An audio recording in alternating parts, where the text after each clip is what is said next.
तिसरा अभ्यास भाग 1 इयत्ता 5वी प्रकरण 7वे सार्वजनिक सुविधा आणि माझी शाळा यावरील स्वाध्याय आपण पाहूयात. प्रश्न पहिला, रिकाम्या जागी योग्य शब्द लिहा.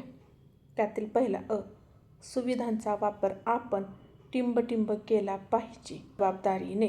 प्रश्न दुसरा, आपली शाळा म्हणजे आपले घराबाहेरचे टिंबटिंब असते दुसरे घर.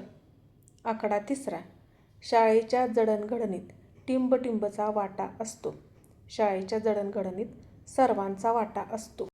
प्रश्न दुसरा, पुढील प्रश्नांची एका वाक्यात उत्तरे लिहा. त्यातील आकडा, महत्त्वाच्या सार्वजनिक सेवा कोणत्या आहेत? उत्तर पहा. पाणी पुरवठा, वीज पुरवठा, सार्वजनिक शिक्षण, आरोग्य सेवा, वाहतूक आणि स्वच्छता या महत्त्वाच्या सार्वजनिक सेवा आहेत. पुढील आकडा सार्वजनिक व्यवस्था कशी निर्माण होते? उत्तर, आपल्या सर्वांच्या सहभागातून आणि सर्वांनी मिळून घेतलेल्या निर्णयातून सार्वजनिक व्यवस्था निर्माण होते. पुढील आकडा प्रत्येक मुलामुलीचा कोणता हक्क आहे? उत्तर पहा.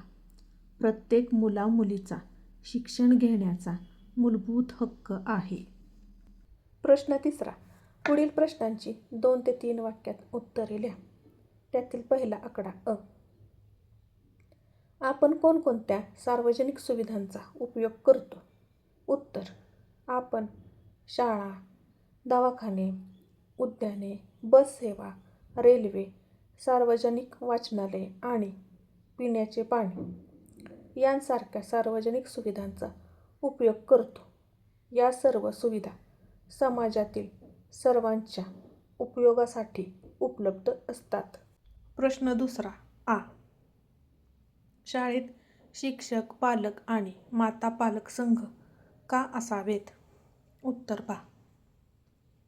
शाळेच्या कारभारात पालकांचा सहभाग वाढवण्यासाठी आणि त्यांच्याशी संवाद साधण्यासाठी हे संघ महत्त्वाचे असतात. यामुळे पालकांना शाळेच्या उपक्रमात सहभागी होता येते आणि विद्यार्थ्यांच्या प्रगतीसाठी उत्तम सहकार्य मिळते. प्रश्न चौथा, काय होईल ते लिहा. त्यातील पहिला आकडा मुलामुलींना शिक्षणाचा हक्क दिला नाही तर? उत्तर पहा.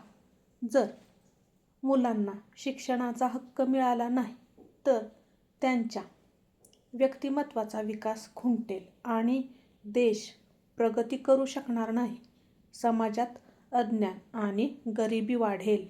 पुढील आकडा समाजाने शाळेला मदत केली नाही तर? उत्तर पहा. जर समाजाने शाळेला मदत केली नाही तर शाळेच्या विकासाची कामे रखडतील. शाळेच्या सुविधांचा दर्जा आणि विद्यार्थ्यांना मिळणाऱ्या शैक्षणिक संधीवर त्याचा विपरीत परिणाम होईल. पुढील आकडा सार्वजनिक सेवेचा जबाबदारीने वापर केला तर? उत्तर पहा. जर आपण सार्वजनिक सेवेचा वापर जबाबदारीने केला तर या सुविधा जास्त काळ टिकतील आणि सर्वांना त्याचा पुरेपूर लाभ मिळेल. यामुळे सार्वजनिक संपत्तीची नासधूस थांबून देशाच्या साधनसंपत्तीची बचत होईल. असेच नवनवीन शैक्षणिक व्हिडिओ पाहण्यासाठी पाहत राहा शब्दवेल मराठी क्लासेस. धन्यवाद.